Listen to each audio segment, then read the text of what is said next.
अब भयभीत हो जाता है युधिष्ठिर कि महाराज फिर हमारी यज्ञ कैसे संपूर्ण होगी होगी। एक संत है इधर, छोटी जाति में है, उसका सुदर्शन नाम है, नीची जाति वाले को सुपच कहते हैं। वाल्मीकि यानी भंगी के घर में जन्म है, और वो संत आवे तो बात बन सके। तो वो कहने लगा युधिष्ठिर के उधर हमने अर्जुन जी को भेजा था, उससे पूछते हैं वो कह के आए कि नहीं संत को।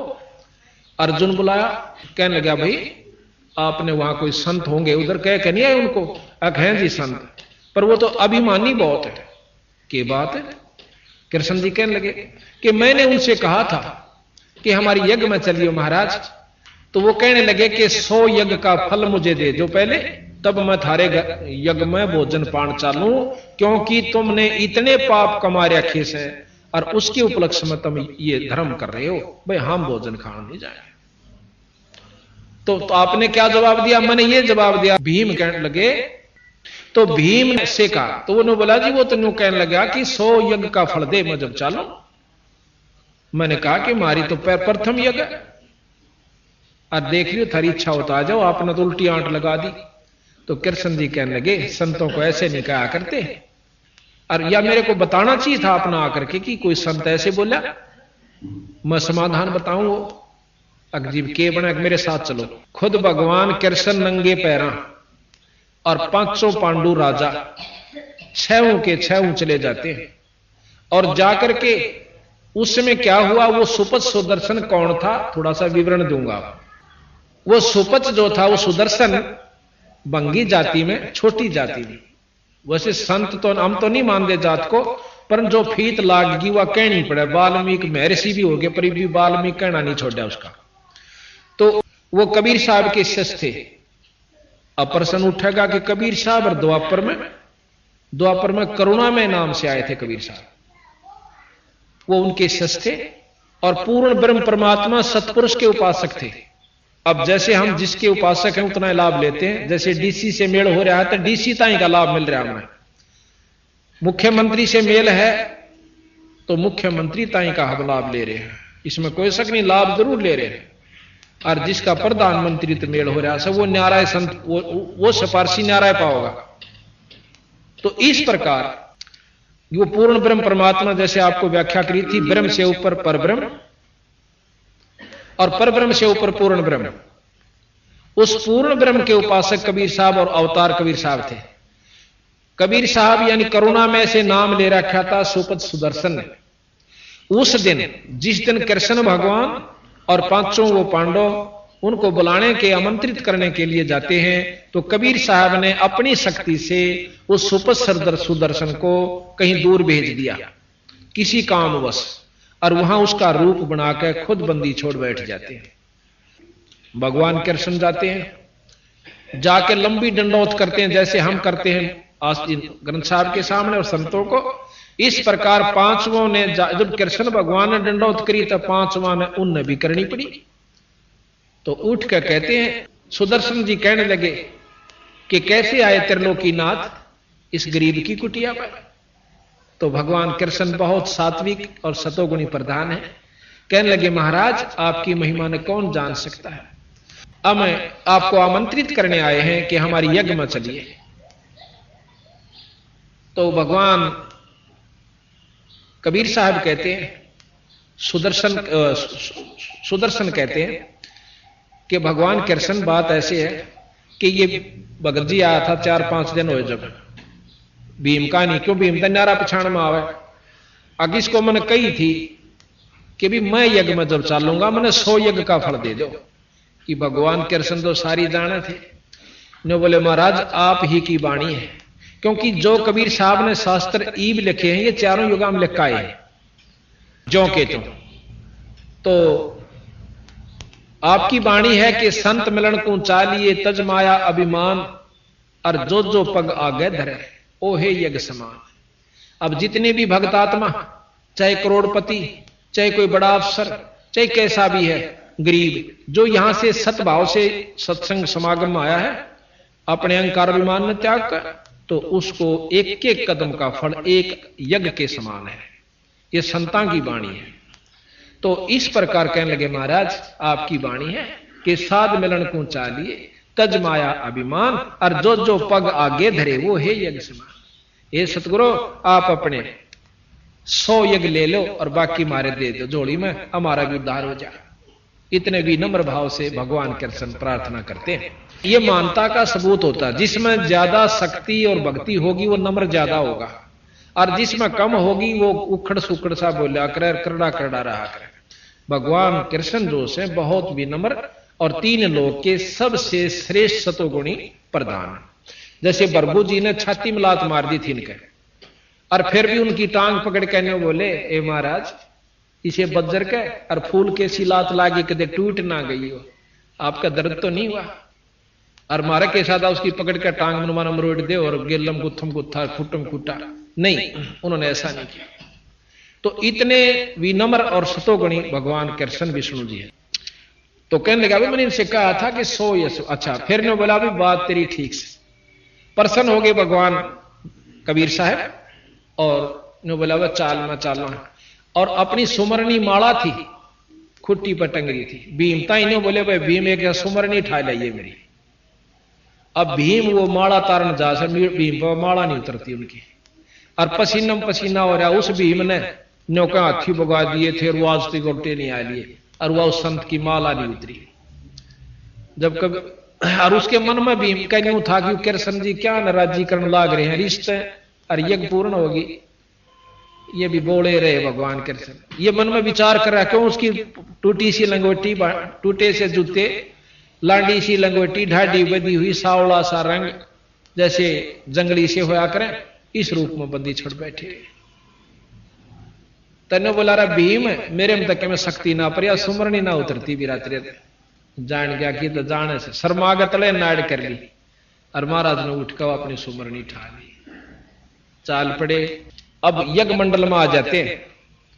अब इतने बड़े बड़े विद्वान और बड़े बड़े ऊपर स्टेजा बैठे, बड़े बड़े लाल लाल लत्ते पर कर 5-5 तलक ला कर 6-6, और उस बूढ़े से महात्मा ने देख कर भीतरे भीतर ताश से अगले आए से शेर यू बजाओगा इनका संख, पर ऊपर तो प्रकट नहीं कर रहे। तो कृष्ण जी द्रौपदी ते कहने लगे द्रौपदी बाण अच्छा सुथरा भोजन बना दे।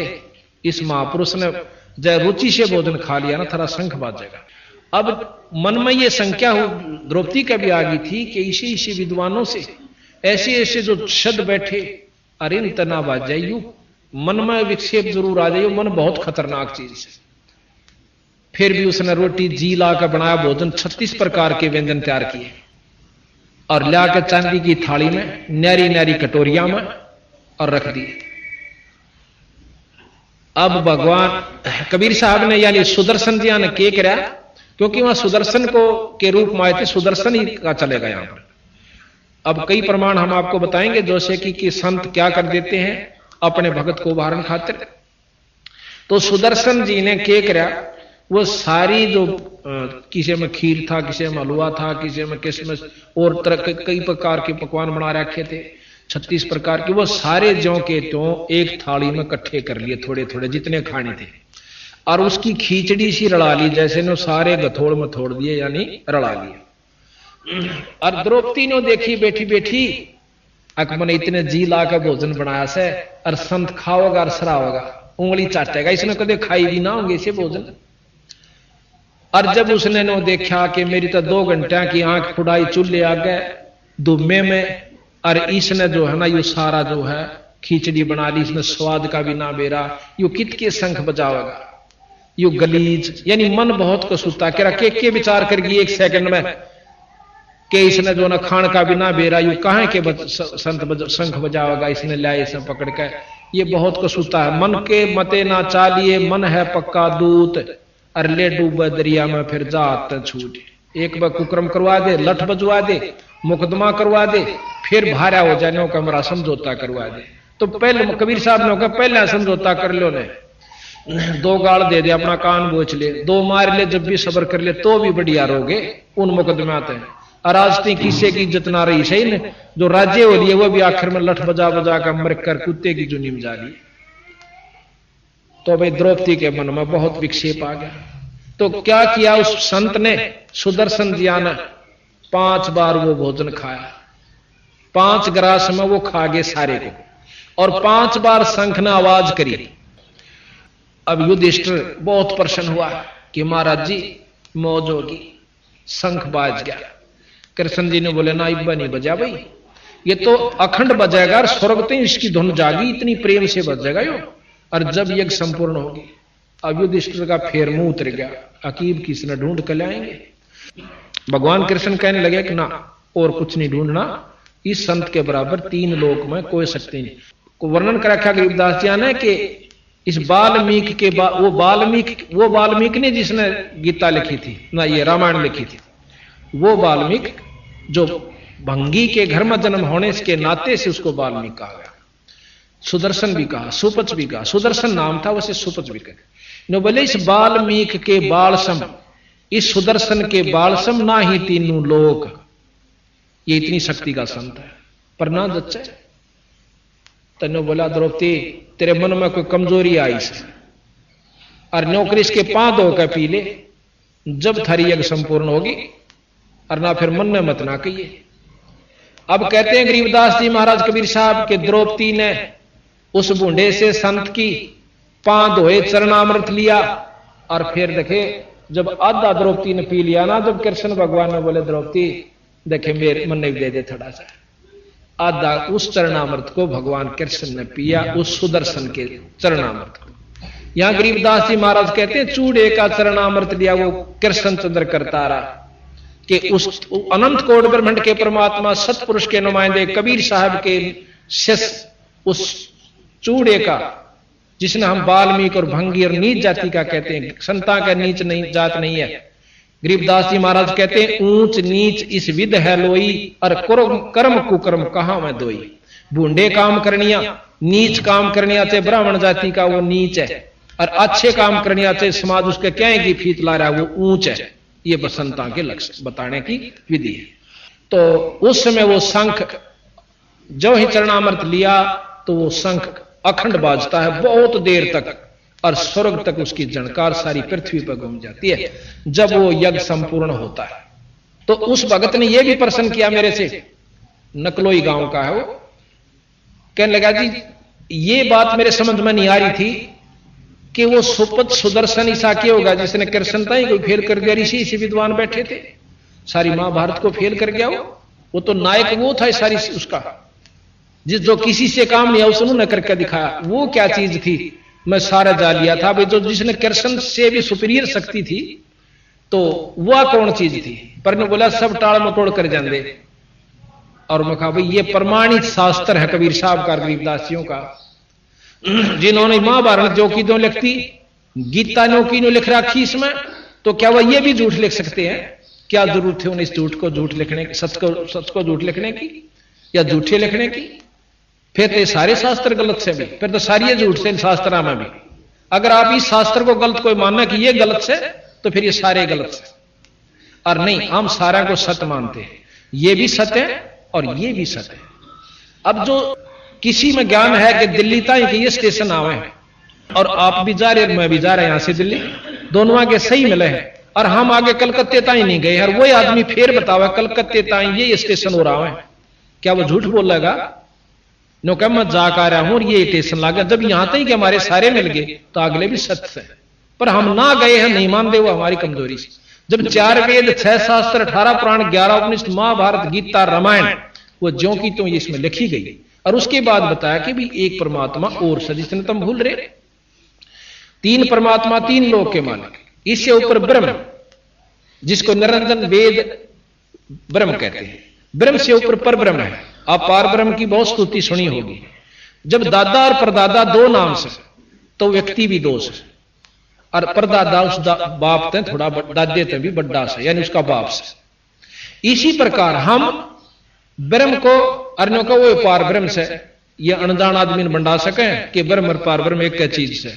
मंत्री प्रधानमंत्री में अगर अंतर कोई नहीं जानता वो तो नहीं मान लेगा कि एक चीज से, पर हम नहीं मान सकते जिनको ज्ञान है। तो ये बंदी छोड़ने ये कहने की कोशिश की है कि ब्रह्म तक का ज्ञान ये 3 लोक के शास्त्र सारे देते हैं, उसमें मुसलमानों के भी आ लिए और अपने हिंदुओं के भी आ लिए, क्रिश्चियनियों के भी आ लिए, जीसस क्रिस्टस की भी जो स्टोरी है वो यहीं तक का ज्ञान है। अब इस 3 लोक के, और फिर लोग तो और भी गणे मानना, हम खुद मानते हैं कि लोग तो बहुत गणे हैं, शास्त्र बताते इस प्रमाण को दे रहे। और फिर हम लोग हैं कि किसी से हमने बात की, बोला शंकर भगवान या विष्णु भगवान का जो उपासक होता है वो नौका यू ए ब्रह्म से और यू ए पार ब्रह्म से। अब भाई डीसी ने को मुख्यमंत्री या तक डीसीएस है, मुख्यमंत्री नहीं हो सकता। जब 3 लोक के का, या तो फिर शुरुआती से सारे शास्त्र ने कंधे पांदे अनंत लोक ब्रह्मांड के परमात्मा है। जब शास्त्र 3 लोक के कह राम लोग ना यू अनंत लोक के ब्रह्म, तो या देखो जितनी इनमें शक्ति है वो गरीबदास जी ने इन शास्त्रों से ज्यादा वर्णन कर रखा है राम और कृष्ण की, कि जितनी इनमें शक्ति है 3 लोक के भगवान में वो तो वर्णन भी नहीं कर पा रहे ये शास्त्र, और इन्होंने कर रखी है। लेकिन इनसे ऊपर एक और शक्ति है ब्रह्म, और ब्रह्म से ऊपर पर ब्रह्म। ये ब्रह्म के अवतार है तीनों, ब्रह्मा विष्णु महेश, यानी ब्रह्म से उत्पन्न हुए। ब्रह्म ज्योत निरंजन है, ज्योत निरंजन काल है, संतों ने बताया। ज्योत निरंजन जो हम जाप करते हैं ये काल तक का जाप है, वेद उसको ओम जाप कहते हैं, और संत जो है उसको ज्योत निरंजन, अलख निरंजन। नाथ परंपरा के संत हमने देखे जाकर मोगरा खड़का कर अलख निरंजन, तो वही अलख निरंजन, वही ज्योत निरंजन, वही ब्रह्म, वही ओम ओंकार, वहीं तक का ज्ञान। इससे ऊपर ब्रह्म, ब्रह्म से पार ब्रह्म, पार ब्रह्म से ऊपर पूर्ण ब्रह्म। पूर्ण ब्रह्म के अवतार कबीर साहब आए। अब ये शास्त्र ज्ञान दे, वो भी ज्ञान हमें शास्त्रों से हुआ, घर का तो नहीं किसी का। ये शास्त्र आपके पास रखे हैं, और ये भी शास्त्र है जो लिपिबद्ध किया गया। ये तो 600 वर्ष पहले का शास्त्र है, ये लाखों वर्ष पहले के भी हम सत्य मानते हैं, रह भी सत्य। और ये तो 600 वर्ष पहले का लिखा हुआ शास्त्र है, कोई जो भी नहीं। और गरीबदास जी ने लिखा हुआ तो हमारे पास हाथ से मौजूद है, कोई ने सोचा बाद में मिला लियोगे झूठी साची। कई भाई न कहो हम रामायण में गोपाड़ पेल रखे, गोपाड़ तो उनको है जिनको ज्ञान नहीं। शास्त्र में गोपाड़ पेलन की कोई जरूरत नहीं थी, क्या आवश्यकता थी उन संतों को इसमें गोपाड़। उस समय की जो परिस्थितियां थी आज हम मान ही नहीं सकते। आज से 100 साल के बाद कोई न्यों नहीं मान सकता कि 5 मन वजन नठानिया को आदमी हुआ होगा। और आज से 30 साल, 40 साल, 50 वर्ष पहले आम व्यक्ति 5 मन वजन न ठाकर छात पर चढ़ जाया करते थे। और आने वाले 100 साल में कोई इस बात ने स्वीकार नहीं कर सकता कि कोई 5 मन वजन ठानिया, क्यों ऑर्डर रह जाएंगे प्योंद सी। गरीबदास जी ने लिख रखा है इसमें कि 8 जब कलयुग का अंत होगा 15 वर्ष 20 वर्ष की उम्र रह जाएगी मनुष्य की, और 5 उसमें से खंड होगा। जिस प्रकार आज हमारी 100 साल की उम्र मानकर चल रही है, 100 पूरा कोई नहीं करता, को 75 में, को 70 में, को 60 में, को 65 में, को 80 में चालते बने हैं। तो अंत जब होगा जब 20 साल की उम्र रहेगी और 5 उसमें से खंड होगा, 15 साल मर पड़ कर पूरे होया करेंगे। इतने कसूते यहां पर दुख होया करेंगे, दुख तई होना हो चुके शुरू। और आने वाले समय में तो इतना दुख इस जीव को हो जाएगा, यहां कैर हो जाएगा हर जीव के ऊपर, चाहे मनुष्य है चाहे दूसरे। तो 15 साल की उम्र होगी, 20 साल की जिसमें 5 खंडा, और 5 साल की लड़की के बालक होने शुरू हो जाएंगे। ये समय आओगा और दिल खोल कर ये जीव रहा करेंगे मनुष्य जाति के, कोई मकान नहीं रहेगा, क्योंकि उस समय वर्षा अभाव हो जाएगा और इतने जंखाड़ चला करेंगे कि भूचाल आया करेंगे, मकान बिल्डिंग रह नहीं सकती, और उसमें बिल खोद कर ये प्राणी रहा करेंगे। ये कलयुग के अंत की बात बंदी छोड़ गरीबदास जी ने बताई। तो प्रकरण ये चल रहा था कि हम इस चीज को स्वीकार नहीं कर पाते। तो फिर क्या हुआ, यज्ञ पूर्ण हुई, युधिष्ठिर को सपने आने बंद हुए। यज्ञ धर्म करने से कर्म, शुभ कर्म बढ़ जाते हैं, माड़े कर्म खत्म नहीं होंगे। या भूल मत करियो कि कोई नौका मैंने यज्ञ कर दिया और पिछले पाप कर्म खत्म हो गए। यज्ञ का फल अलग से मिलेगा और पाप कर्मों का अलग से मिलेगा। धर्म का जैसे यज्ञ क्यों करवाया गया, जिस प्रकार सब्जी में मिर्च ज्यादा हो जाए और वह ना खाई जाती होता है घी घेर ले, पर जो अवगुण मिर्च का सव भीतर शरीर में जाकर अवगुण मिर्च जरूर करेगी, खा जरूर गए। नमक जैसे ज्यादा हो गया, उसमें घी डाल लिया, वो भी कम हो जाएगा, लेकिन नमक अंदर जो डिफेक्ट नमक ने या फायदा करना वो जरूर करेगा। इसी प्रकार हम पुण्य कर्म जो करते हैं, पाप कर्मों को, जैसे भाई अच्छे धर्म कर रखा, आज वो करोड़पति हो गया, इस दुख तो बचा, पैसे की कमी ना रही, लेकिन जो और उसके भाग्य के कर्म से वो भोगने पड़ेंगे। उसका बालक भी मर जाएगा, टांग भी टूट जाएगी, अधरंग भी मारेगा, अंधा भी होगा, चाहे करोड़पति के चाहे अरबपति हो। वह कर्म अलग से, वो सुख न्यारे कर्म का से। तो यहां तीन लोक की व्यवस्था का प्रधान ये है कि जिसे कर्म जीव करेगा वो भोगने होंगे। और ये बंदी छोड़ महाराज कहते हैं हमारी शरण माए पाछे, उस पूर्ण पर सत्पुरुष की शरण माए पाछे और सच्चे नाम का सार नाम का जाप करनी है पे, ये पाप कर्म खत्म हो जाएगा। अब यह बात नहीं जचा थोड़ी सी कि इनमें के शक्ति होगी कि ये खत्म कर दें, ये कर सकें, और तीन लोक की व्यवस्था में ये कर्म खत्म नहीं हो सकते। क्यों? फिर गीता का ज्ञान झूठा। और ये प्रमाणित से त्रेता युग में रामचंद्र जी ने बाली मारा था और द्वापर में श्री कृष्ण के रूप में आकर उसका बदला देना पड़ा। अपने कर्म ने खुद भगवान विष्णु नहीं काट सका, वो भोगे से रहा।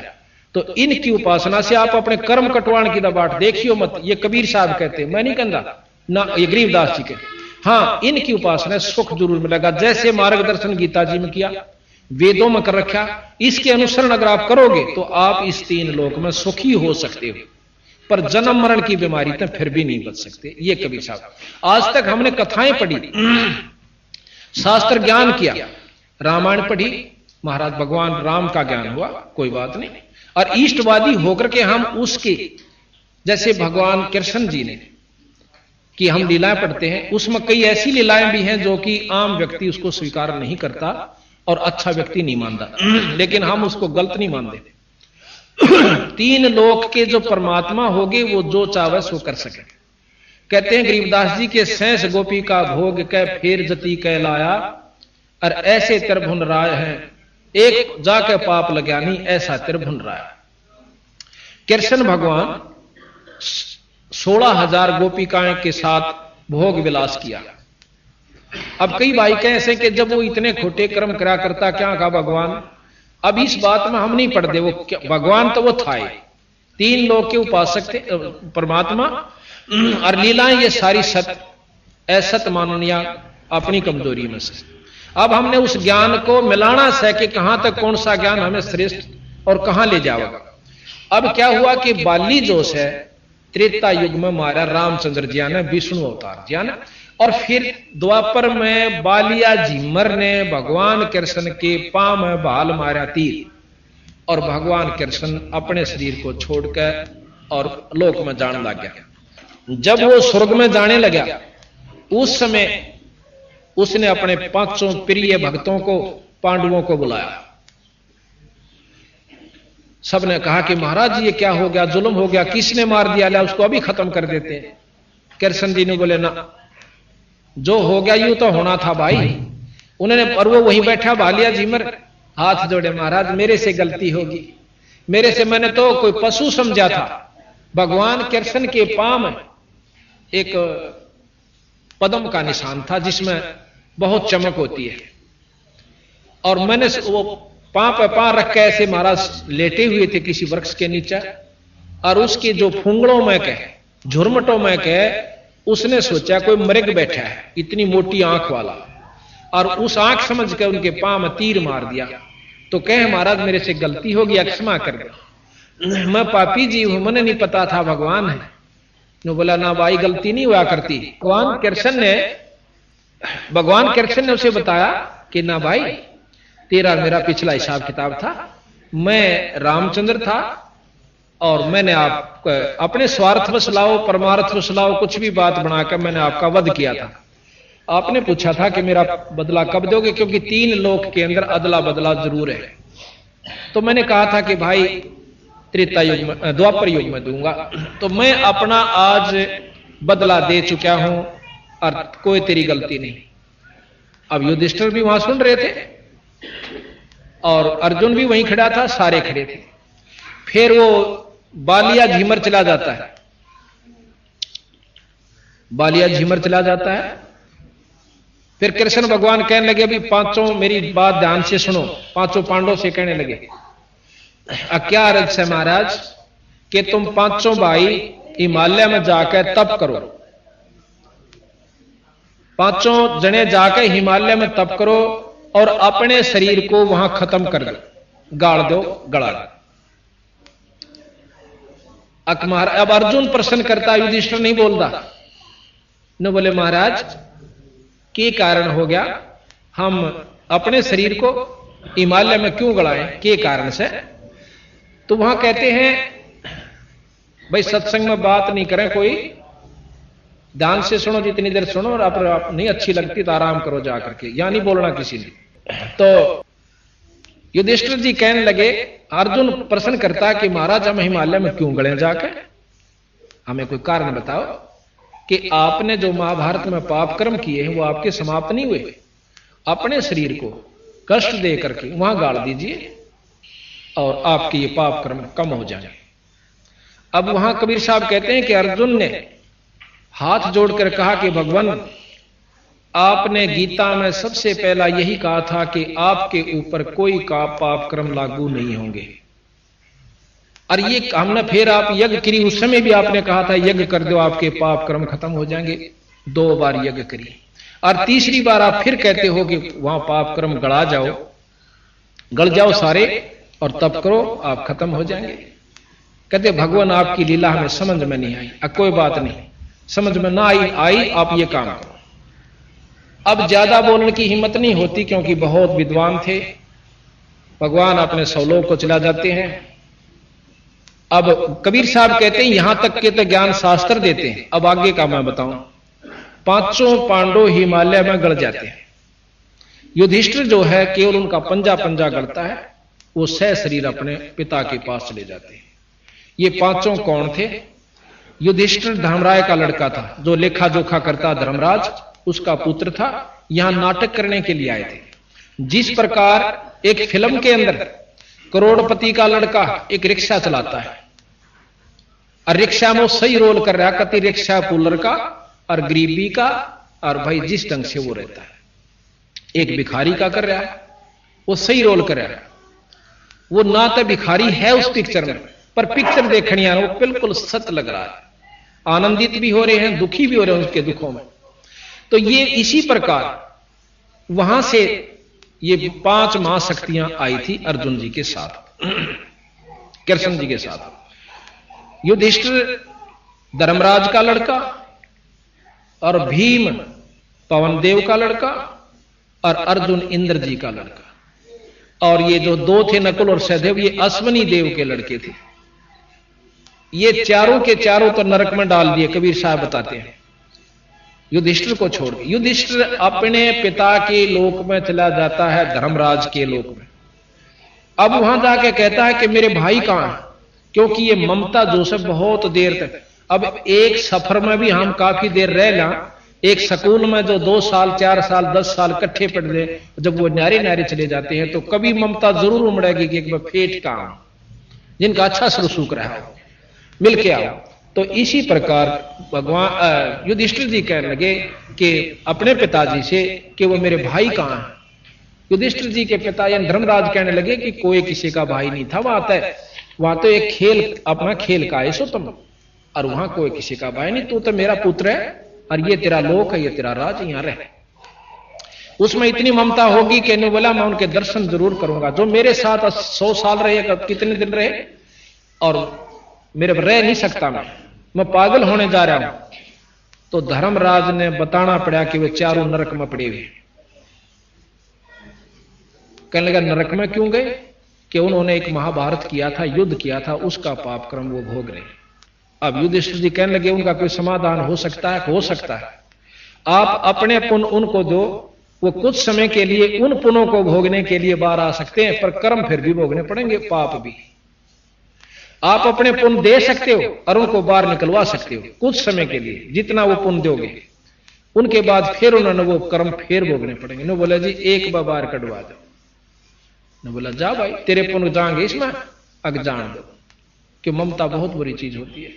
वहां जाकर के अपना संकल्प कर देते हैं कि मेरे पुण्य इन चारों भाइयों को, चारों को संकल्प करता हूं और ये नरक से बाहर आ जाए। वो चारों फिर नरक से बाहर आए।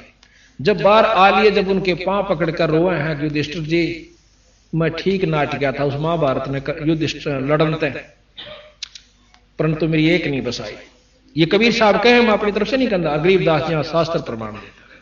तो यहां बंदी छोड़ गरीबदास जी महाराज कहते हैं कि इस महाभारत को आप 100 बार पढ़ लो और लाख बार पढ़ो, ज्ञान हो सके कि के काम उस दौरान हुआ और कौन सा करने का था और कौन सा ना करने का।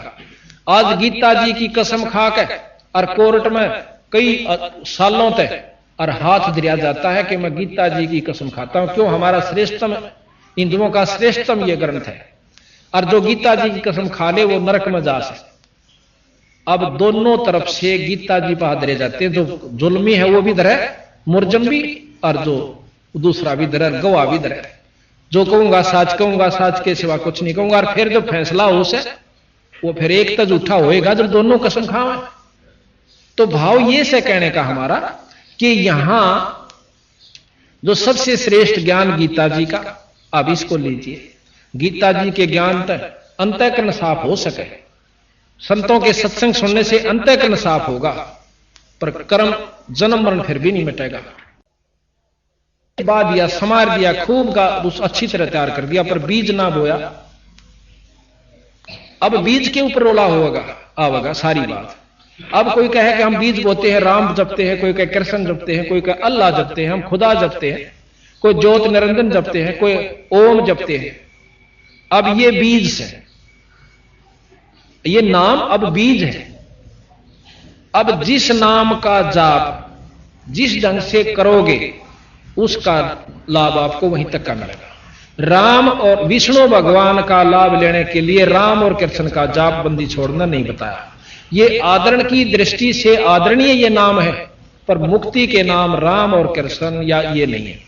उनका आदि नाम जो जब से सृष्टि रची थी, कृष्ण कोई आज का नहीं है, जब से सृष्टि रची थी ये तीनों देवता बने आए थे, इन तीनों का आदि नाम सतनाम स्वरूप है। ब्रह्मा जी का सतनाम वो हम जाप करते हैं रोजाना, और हमारे बच्चे भी जाप करते हैं प्रतिदिन 108 बार। 108 नहीं, 108 गुना में 4, 432 बार एक इष्ट ब्रह्मा का। और विष्णु जी का आदि नाम इसमें लिख रखा कि जब तक सृष्टि रची थी उस समय विष्णु जी का यू नाम था। अब मेरे 100 नाम धर लो आप, पर असली नाम तो असली रहेगा। बैंक में तो पैसे कटाऊंगा तो उस असली नाम पे लिख देंगे। और कितनी स्तुति करें जाओ मेरी, या मैं भी करें जाऊं अपने नाम की प्रधानता, पर नाम असली एक कैसे सतनाम बोल रहे हैं उसमें, वो सतनाम को आवाज है। विष्णु भगवान का भी सतनाम एक से जो इसमें लिख रखा है कबीर साहब ने और गरीबदास जी, और शंकर भगवान जी का भी सतनाम है। जब से ये आए थे जिस नाम के ये वश है, ये लाभ देते हैं। वश क्या चीज होती है कि एक मंत्र होता है, आम नाम तो नहीं लाभ मिलता। जैसे एक मंत्र होता है कि सांप को यहां बैठा गारडू बुला सकता उस मंत्र के पढ़ देने से, और से उस नाग की कितनी स्तुति कर लो सांप की, तू कोबरा से, तू फणधारी से, तेरी मोटी मोटी आंख से, तू लंबी पूछ डाला से, कितने गीत गा लो वो सांप नहीं आवेगा। और वो मंत्र बोल दो, कति स्तुति ना करो, वो वश है उसके, वो टुड़क टुड़क वहीं आ जाएगा। इसका प्रमाण है, एक बार कहते हैं युधिष्ठिर राजा परीक्षित जब शरीर छोड़ गया सांप के डस जाने से, उसकी पुत्र जन्मेजय ने एक अश्व में एक यज्ञ करवाया। किस प्रकार का कि उस यज्ञ में ये सब सर्प नष्ट हो जाने चाहिए, इस सब सर्प नष्ट हो जाने चाहिए जिसने मेरे पिता को डसा, तक्षक तक भी। अब बड़े बड़े पंडित विद्वान आए, वो कहने लगे हमारे पास ऐसे मंत्र हैं, हम यहां बैठे और जितने भी सांप पृथ्वी के सबको इसमें हवन कर सकते हैं। जन्मेजय इतना बदले की भावना थी कि सबको नष्ट कर दो, सर्प जाति नहीं रहे। हवन शुरू हुआ, हवन कुंड के वो मंत्र बोले गए। पृथ्वी पर जितने भी सर्प थे आकर के नो लेंडे के लेंडे, यानी टोड़ के टोड़, गुच्छे के गुच्छे और हवन कुंड के अंदर भस्म हो रहे हैं। जन्मेजय प्रसन्न होता है, लेकिन जब कहने लगे जी पृथ्वी पर कोई सर्प नहीं रहा, जो सारे इसमें भस्म हो चुके हैं, तो तक्षक फिर भी नहीं आया जिसने उसका पिता डसा था। कहने लगा वो कहां है? एक विद्वान ने ध्यान लगाया, यहां से समाधि लगाकर बता दिया कि उसने इंद्र के पास शरण ले रखी है। अब हम तो थोड़ी सी बात आड़े दिनों बता देना, तेरा मकान का मुंह नोन से हमने कहा वो ले वायु तो पूर्ण संत है। और गरीबदास महाराज कबीर साहब उनको भी फेल करते हैं कि जो यहां बैठे ने बता दिया कि इंद्र लोक में क्या हो रहा, विष्णु लोक में। ये जानकारी होने से क्या आत्म कल्याण हो जाएगा? तो फिर क्या हुआ, उसने बताया कि जो तक्षक है उसने इंद्र जी के पास शरण ले रखी है। नो बोला उसने भी बुला दे, कोई सा मंत्र पढ़े, यहां से मेरे पे कितना पैसे ले लो, और वो तक्षक यहां जाना चाहिए। एक पंडित बहुत विद्वान और साधक था, ने बोला जी मैं बुला दूंगा। उसने मंत्र पढ़ने शुरू किए तो वो तक्षक जो था वहां से खिसकना शुरू हुआ। उसने जाके इंद्र से प्रार्थना की कि मैं तो खिंचा जा रहा हूं, मेरी रक्षा करो। ने बोला मेरे सिंहासन के लिपट जा। इंद्र के सिंहासन के लिपट गया। फिर वो उसका मंत्र फेल हो गया। ने बोला जी भाई अब उसने शरण ले ली जी, कति इंद्रासन के नीचे लपटा हुआ है। ने बोला भाई ऐसा विद्वान है जो इंद्रासन समेत यहां ला दे। ने बोला मेरे पास एक और खड़ा हुआ है। ने बोला जी मेरे दो रस पढ़ देता हूं भी, और किम में ले लिए इसका। कहते हैं उसने वो मंत्र शुरू किया और इंद्रासन उठना शुरू हुआ। इंद्र ने आवाज लगाई, अर्ज करी भगवान विष्णु से कि मेरे राज को बचाओ, आपने दिया हुआ राज आज मेरा नष्ट हो रहा है, न्यू हो रहा है। तो फिर विष्णु भगवान ने एक ऋषि, उसका नाम मैं भूल गया, वो भेजा कि उसको समझा दे, भाई देखी तेरा बदला बतेरा हो लिया, ईब तो माफ कर दे। उस ऋषि ने आकर समझाया भाई विष्णु भगवान का संदेशा है और इसको करना तू बंद कर दे। तेने लाखों मार दिए, एक ना है तो कोई बात नहीं, और उसको तो नहीं मत मार। और इतने पाप करवाना किधर के ले जाएगा तू सिर पे। तो कहने से वो मान जाता है और तक्षक की जान बच जाती है। अब महाराज गरीबदास कहें कि इसे सिद्ध और इसे मंत्र बोलनी है, और ईब कोई बोल देने रे सांप न बुला देता हम केरा की समझ लिया उसने। तो उनको भी महाराज कहें ये गधे की जुनी में जाते हैं जो ऐसे साधक है। और हम थोड़ा सा नो कहे कि इतनी ऊंचा उठ जाया करे बस क्या क्या कहने। तो ये जो हमने ना तो ज्ञान का बेरा और ना अपना साधक साधना, तो हम इनको सब कुछ मान बैठे जो कति मानन के नहीं थे। अब हम साधकना के ऊपर आते हैं तो उन पांचों उनके सत नाम है। इस प्रकार इन नाम के वो वश हैं और इस नाम के जाप करने वालों को उनको ये नाम देना पड़ता है। अब हमने मनमुखी नाम धर लिया, 1000 नाम धर लिए कृष्ण जी के, विष्णु जी के। इब पानी चाहिए अपन, जल चाहिए, उसके 3 नाम धर लिए, जल पानी जल पानी नीर, जल पानी नीर, जल पानी नीर। के तो कोई आयो भाई पानी चाहिए तो जल कह दे भाई पानी पीऊंगा जल ला दो। और न्यू बेवकूफ मन तो कोई सा लगता नहीं। गरीबदास जी कबीर साहब कहते हैं कि जल पानी नीर, जल पानी नीर, और भी धर ले वाटर, जल पानी वाटर, जल पानी। ये कोई तो कोया एक का नाम तेरा अगर सही उसका सह तो भाव ये से कहने का कि हमने ना तो ज्ञान का बेरा और ना अपनी साधना, और शास्त्र पढ़ने लग जाए आदमी पागल हो जा। आखिर में नो का भगवान सही नहीं, वो उस मोड़ जा रहा है, वो उस तोड़ जा रहा है, वो नो का विष्णु बड्डा है, विष्णु शंकर पुराण का है, शंकर के बराबर कोई शक्ति नहीं। तो हम ये शास्त्र आपको पढ़ के सुनावांगे क्योंकि 7 दिन का समागम है, ये एक नहीं। ये मेरे पास विष्णु पुराण, शिव पुराण और सत्यार्थ प्रकाश, महाभारत, रामायण, गीता जी, ये सब के रखे हैं। इनको पढ़ के सुनावांगे और फिर इस गरीबदास जी मिलावांगे। इन जो लिख रखा है वो बिल्कुल 100 का 100 सत्य है।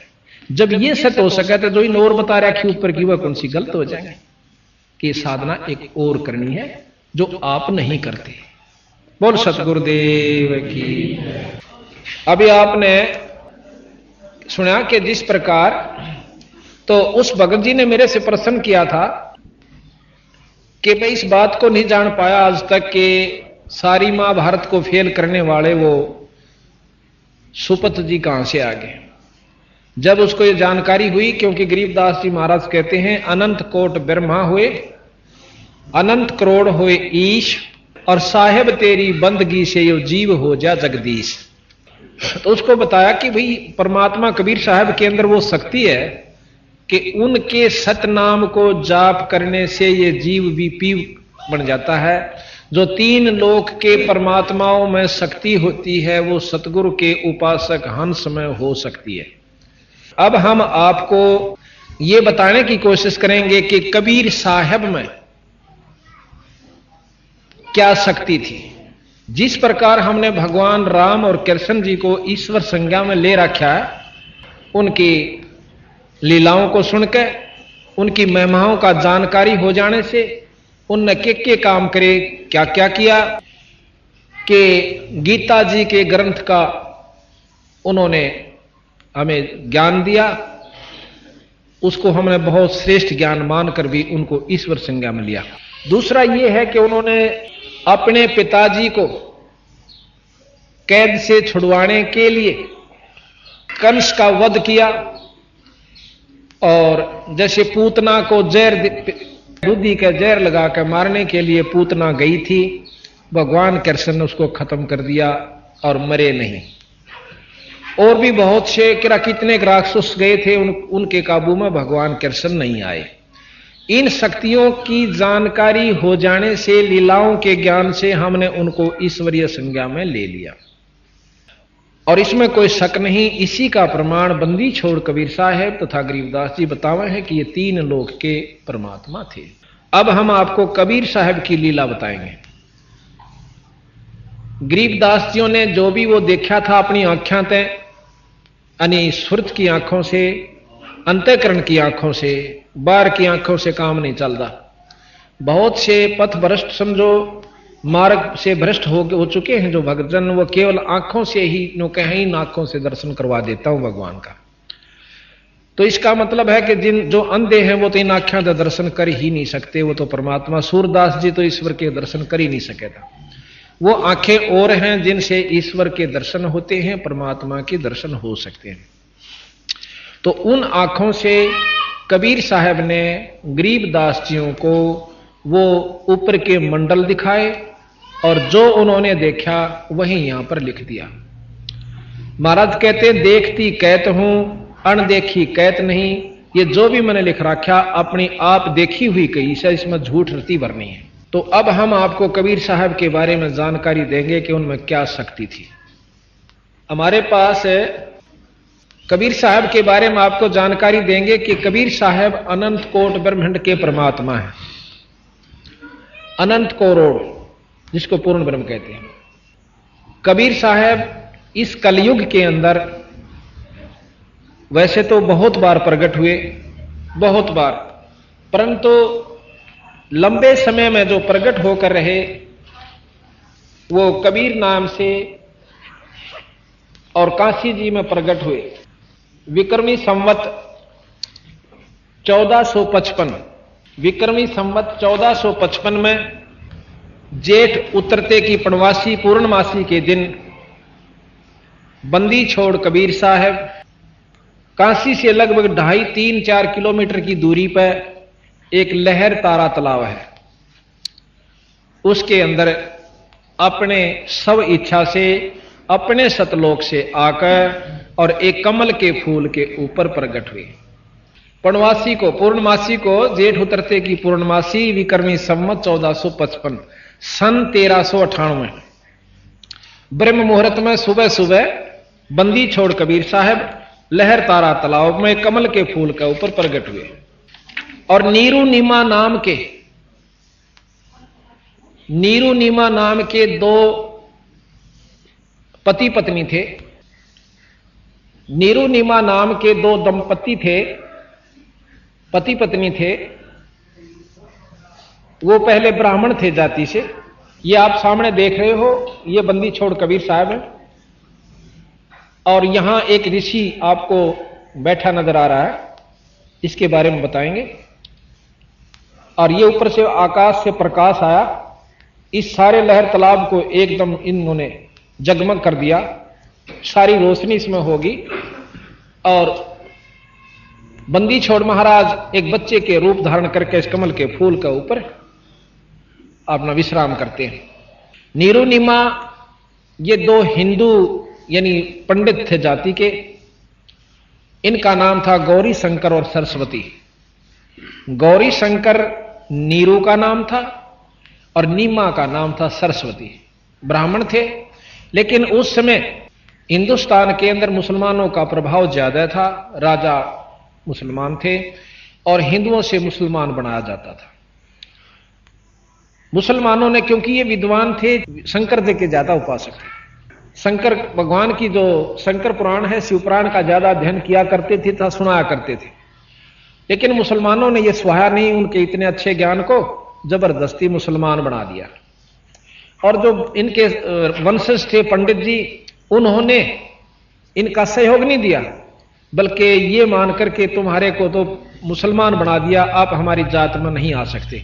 जबरदस्ती उन्होंने पानी पिलाया था मुसलमानों ने, जबरदस्ती। और उस दिन के बाद उनको हिंदू समाज ने उनको रिजेक्ट कर दिया, यानी वो अपने समाज से निकाल दिया। अब उन्होंने देखा कि मुसलमानों वाला काम तो हमारे बस का नहीं, ना हम मांस खा सकते और ना हम नमाज पढ़ सकते। उन्होंने फिर भी अपने इष्ट की उपासना ज्यों की तो रखी और एक ताणी बुनने का काम शुरू कर दिया। अब जैसा कर्म कोई करे वैसा ही उसको नाम दे दिया जा। जैसे हमने देखा कि एक जाट एक जगह चिनाई का काम कर रहा ठेकेदार के पास, उसको सब मिस्त्री के, जाट को वहां कोई नहीं कहा था। एक पंडित बहुत गरीब था, उसने किसी ने सलाह दे दी कि वह तो दिल्ली में अपना खोल ले दुकान नाई की, नाई की दुकान खोल ली, तो वहां उसको नाई कहेंगे, पंडित जी कोई नहीं कहेगा। तो जैसा भी हम कर्म करते हैं उसी के नाम से हम प्रसिद्ध हो जाते हैं, जाने जाते हैं। तो उनका क्या हुआ जी, उन बेचारा ने अपना ताणी बनने का काम शुरू कर दिया। पहले आम घर में हुआ करती, दरीदारी तय आम छोरी वो बनाया करती थी, आदमी भी बना। इधर सरसा जिले में हम गए थे, वहां पर अब भी खड्डी बनाई हुई उन्होंने, अपनी दरी आप बनाती हैं बहनें, लड़कियां बहन खेस बनाती हैं। लेकिन वो उन्होंने एक विशेष उसका साधन वो बेचनी शुरू कर दी महाराज के पिताजियों ने अपना रोजी रोटी के लिए। तो उनको जुल्हा नाम दे दिया, जो खाडी का काम करे वो जुल्हा जाना जाता है। उनका संतान कोई नहीं थी। कहते हैं एक उन्होंने गंगा में नहाना भी बंद करवा दिया पंडित जियों ने कि यहां आप स्नान नहीं करा करोगे। वो नहाने के लिए लहर तारा तालाब पर जाया करते। उसमें कहते हैं उस समय गंगा का कुछ पानी रिस्क है और आता था, वो भरा रहा करता था, बहुत स्वच्छ निर्मल जल से, बहुत लंबा चौड़ा सरोवर था। तो वो उड़न आया करती जा करके, दोनों जने मुंह अंधेरे जा करके। तो ये सुबह सुबह जा रहे थे, जब नहान लाग गए तो उन्होंने देखा कि एक लड़का कमल के फूल के ऊपर है और पांव मारने लाग रहा पानी में। क्यों, थोड़ी थोड़ी सी सूर्य रोशनी प्रकाश होने लगा। तो उसी समय निम्मा ने नीरू अपने पति से कहा कि आप एक देखियो बच्चा डूबेगा। अब नीरू ने कहा कि इस जल में भी इसने बच्चा दिखा है, क्योंकि संतान नहीं है, बेचारी पागल हो रही है। उन्होंने बोला इस जल में बच्चे का क्या काम, अगजी जल्दी देखो देखो डूब गया, वो डूबेगा बच्चा। अब उसने भी इतनी कराट से कहा तो एकदम नजर गई, सामने देखा है तो कम से कम भी बहुत ज्यादा पानी उसमें और बहुत दूरी पर, लगभग 50 फुट की दूरी पर बच्चा नजर आवे। अब वहां पर ना तो कोई औरत धरका आ सकती और जच्चा तो भी ना बढ़ सके उस पानी में।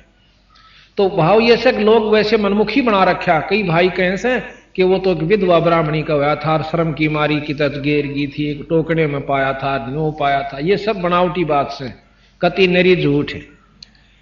नो कहे बिना माँ बाप का पैदा ही नहीं हो सकता। जब शुरू में सृष्टि रची जब कैसे हुई थी, कौन था, माँ था कि बाबू था, पहले विचार करिए।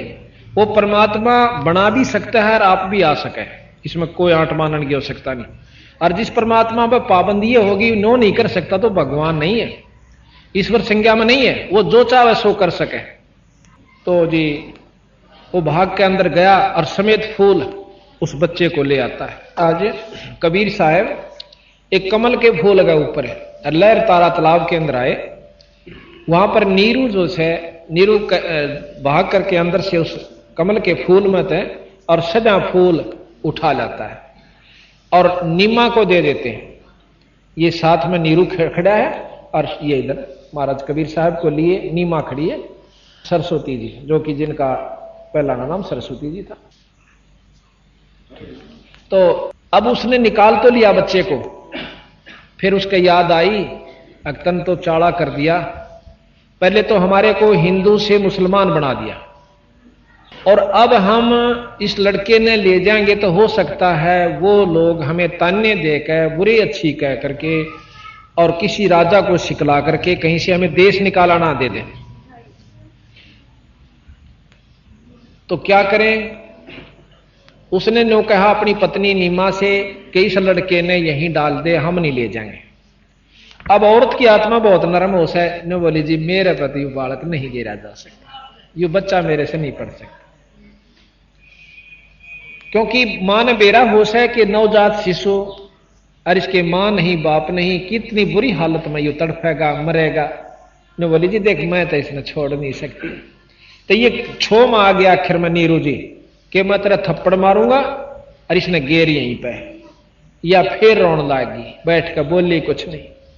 इतनी कराहट देख कर माई की तो बंदी छोड़ कबीर साहब एक दिन के शिशु बोलते हैं, कहने लगे भगत जी मैं आपके लिए सतलोक से आया हूं और मुझे घर ले चलो, आपको कोई कुछ नहीं कहेगा।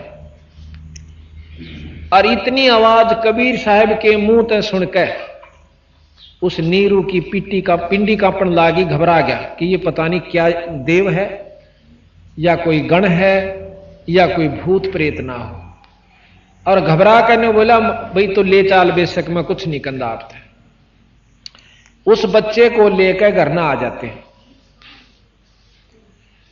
तो वहां क्या होता है, बच्चे को लेकर घर ना आगे निकल, अब किसी ने बेरा पट्टा को भाई ये तो एक छोरा ठाए ले किसी का, कोई तो कुछ कहे, कोई कुछ कहे और कोई कुछ कहे। तो ये दोनों घबरा जाते हैं कि केरा होगा। अब मुसलमानों को पता चला कि चलो लड़के का नाम रखेंगे और अपनी कुरान लेकर आ जाए। अब यहां गरीबदास जी की साखी पार्क के अंग से आपको सुनाते हैं। है तो इन्हीं की, बाकी इसमें नोट कर रखी है अलग से शॉर्ट में। तो बहुत बड़ा पार्क का अंग से 3-4 घंटे में लगातार पढ़े जब पूरा होगा और समझाने लग जाए तो 3 दिन में समझाया जाएगा, लगातार 6-6 घंटे समझाओ जब। पर ये मेन जो हमारी आवश्यक थी वो हमने इनमें से निकाल ली। बाकी उन्हीं की कोई उर्दू में कोई किसी भाषा में, उन्हीं को प्रमाणित महाराज ने सब भाषाओं के लिए कर रखे। यहां लिखा है ग्रीब अनंत कोट ब्रह्मंड में बंदी छोड़ कहाए, सो तो एक कबीरे हैं जननी गणान माए। वो तो एक बंदी छोड़ कबीर साहब है, ना किसी मां के पैदा हुए ना किसी जननी के हुए। अनंत कोट ब्रह्मंड में ये बंदी छोड़ कहाए, सतपुरुष ये बंदी छोड़ को है। बंदी छोड़ का आपको परिचय देंगे। अब फिर प्रमाण देते हैं गरीबदास जी।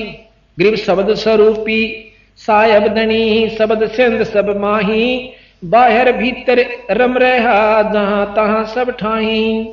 गरीब जल थल साक्षी पृथ्वी, गरीब जल तल पृथ्वी गगन में, बाहर भीतर एक पूर्ण ब्रह्म कबीर हैं अवगत पुरुष अलेख है। गरीब सेवक होकर उतरे इस पृथ्वी के माही, जीव उदाहरण जगत गुरु बार बार बलि जाही। सेवक होकर एक छोटे से ताना बुनदिया जुल्हा बनकाए बंदी छोड़। गरीब काशीपुरी कष्ट किया उतरे अदर आधार, मोमन को मुजरा हुआ जंगल में दीदार। मोमन, मोमन कहते हैं जो हिंदू से मुसलमान बनाए गए वैरायटी के जो मुसलमान होते हैं उनको मोमन कहते हैं। गरीब कोट करण शिशिबान सोदे आसन अदर विमान, परसत पूर्ण ब्रह्म को शीतल पिंड और प्राण। नो कहते हैं बंदी छोड़ गरीबदास जी के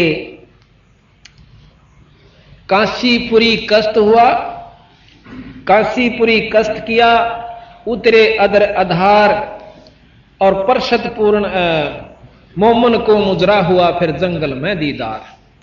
अपनी मर्जी से सतलोक से आए थे शब्द स्वरूपी। शब्द अपनी शक्ति से जैसा रूप वो बनावे वैसा बना सकते, उसको शब्द स्वरूपी रूप कहते हैं। कहते हैं गरीब अनंत कोट शशि भान सुध, अनंत करोड़ शशि के हैं चंद्रमा और भानु के हैं सूर्य को। इतनी चमक के साथ सतगुरु महाराज वहां से ऊपर से आए थे और प्रकाश रूप में और क्या नाम उस लहर तला के कमल के फूल के ऊपर प्रकट हो जाते हैं। और फिर जब उस काशी वहां से उठाकर निम्मा ने अपनी छाती का जब लाया उस औरत ने, इतना आनंद आया कि परशत पूर्ण ब्रह्म को और शीतल पिंड और प्राण उस परमात्मा को गोदी में ले पाछे जो आनंद माई ने महसूस किया उसका वर्णन हम कर नहीं सकते। हम तो उनके नाम लेने हमारे शरीर में करनाट हो जाता है, इतनी शरण शरण हो जाती शरीर में बंदी छोड़ का नाम आनते। और जिसने उस परमात्मा को अपनी छाती का और शरीर से स्पर्श किया उस बच्चे के रूप में, उसके आनंद को वही वर्णन कर भी नहीं सकते, वो भी नहीं कर सकते। तो यहां बंदी छोड़ उसका एक ही दोहे हम कहते हैं, ग्रीब कोट कोट किरण शशिभान सोदे आसर आसन अदर विमान परसत पूर्ण ब्रह्म को शीतल पिंड और प्राण। उस माई ने बच्चे को गोदी में लाया, फिर मुंह चुम्या, लाड करे परमात्मा की, धन्य है वो माई। अब ये माई कौन थी और ये नीरू कौन था, थोड़ा सा प्रकरण और दे दें। ये उस सुपत सुदर्शन वाल्मीकि के पिता पुत्र माता पिता थे द्वापर में। तो उसने सुदर्शन ने तो महाराज कबीर साहब की बात को सत्य मान लिया, लेकिन इन्होंने उनकी बात पर विश्वास नहीं करा कि आप तो वैसे ही कह रहे हो, कबीर साहब मुनिंद करुणा में जी के नाम से आए थे ना, आप तो वैसे झूठ बोल रहे हो, ब्रह्मा विष्णु महेश से ऊपर कोई शक्ति नहीं है। हमने इन्हीं के बारे में जानकारी, अनपढ़ थे, जंगल में रहते थे, लेकिन नहीं माना। तो सुदर्शन आखिर में अपने महाराज से कहता, गुरुजी हे परमात्मा मेरे माता पिता का कल्याण भी कर दियो। जो बोला भाई देख, इस जन्म मत ये मान देनी, इनको फिर जन्म दूंगा और फिर जब इनका जन्म होगा मनुष्य का ही होगा, और फिर इनको मैं नाम उपदेश दूंगा। नाम बिना जीव का छुटकारा नहीं हो सकता। नहीं तो परमात्मा कबीर साहब खुद भगवान आ रहे थे, सारा गेल ले जाते सतलोक में, और सब ने सामने दर्शन दे रहे थे, कबीर साहब परमात्मा थे। जब इन्हों दर्शन तय अगर मुक्ति होंदी होती, इबन तो सारे जा लेंदे। एक नियम से परमात्मा का नाम भजन करना पड़ेगा, और वो भी सच्चा नाम जो कबीर साहब ने आगे प्रचलित कर रखे। तो जी वो नहीं माने। दूसरा जन्म उनका ब्राह्मण और ब्राह्मणी का हुआ, उसमें भी महाराज कबीर साहब इनको मिले थे ऐसे ही, एक बच्चा वैसे ही मिल गया था जैसे रास्ते में चलते हुए।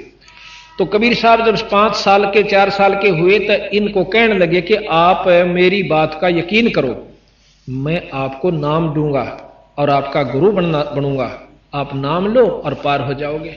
पर इनका फिर भी विश्वास ना हुआ कि और बालक ने हम गुरु बनावे। तो उनका वो शरीर भी खत्म हुआ कुछ दिनों के बाद, जो पूरे हुए।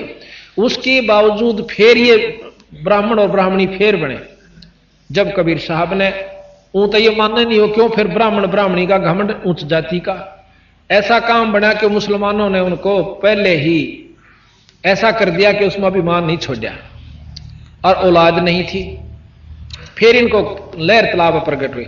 हाँ, पहले जन्म में जब महाराज इनको मिले, इनको कहने लगे आप नाम ले लो, तो ये नहीं माने। तो 5-7 दिन के बाद महाराज उनके सामने के सामने अंतर ध्यान हो गए थे, दिखे नहीं उनको। उसके बाद वो पुत्र रहित भी हो गए थे और बहुत पछताए थे, रो रो कर रुदन मचा दिया था कि हमने नहीं बेरा था, आप इतनी महान शक्ति हो।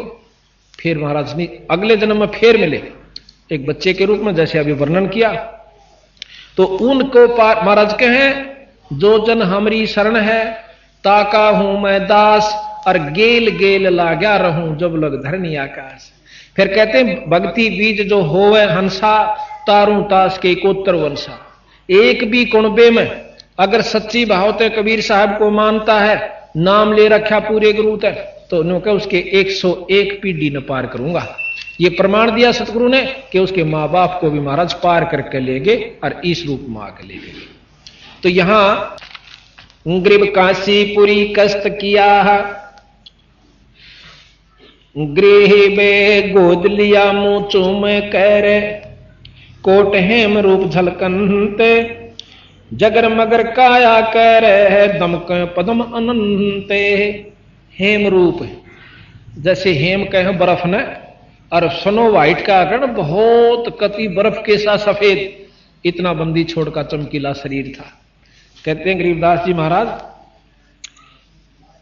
गरीब गोद लिया मुख चूम कर, हेम रूप झलकंत, जगर मगर काया कर दमक पदम अनंत।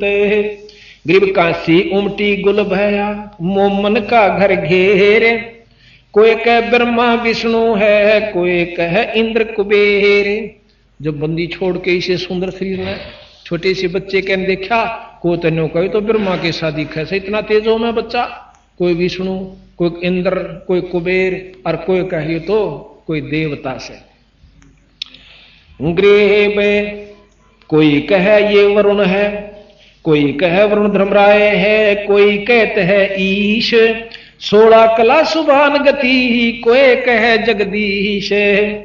गृह बे भक्ति मुक्ति ले उतरे, मेटन तीनों तापे, मोमन के डेरा लिया, कहे कबीरा बापे। भक्ति और मुक्ति लेकर आए और तीनों तापों को मेटने के लिए बंदी छोड़ कबीर साहब के नाम में वो शक्ति है कि वो 3 ताप को नष्ट कर देता है।